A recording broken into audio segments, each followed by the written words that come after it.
Hi, this is Brian. Welcome back to another Heroic Plus One. In the last couple Plus Ones, we talked about Yoda's wisdom on who's going to be a star.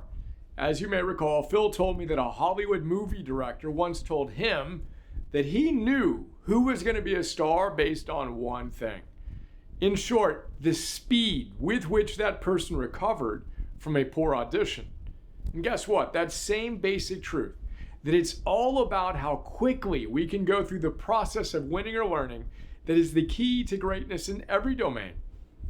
And this is why Phil says that the most creative act in the universe is the speed with which we can recover from what he calls a glitch. Something go wrong? Perfect. You're human. Things will always inevitably go wrong. So quit being surprised by that fact of life. All caps, quit being surprised by that fact of life. Things are going to go wrong. Simply use that glitch as a cue, trigger, prompt to practice your philosophy and make it a game to see just how fast you can recover your equanimity. I love to do this with Marcus Aurelius and Morihei Usheba in mind.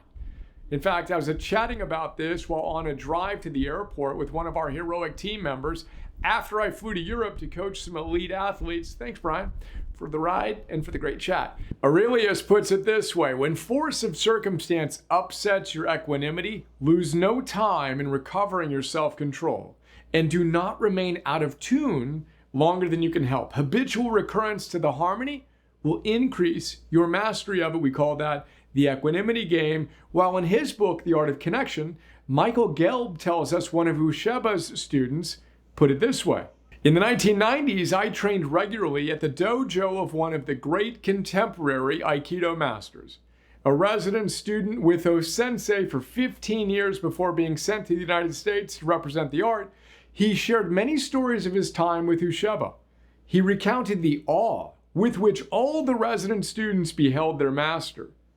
On one occasion, he exclaimed to his teacher, "Your techniques are perfect. You never make any mistakes. You never lose your center." O-sensei replied, "I lose my center frequently. I just find it again so quickly that you can't see it." And that's today's plus one. Hit a glitch today? Perfect.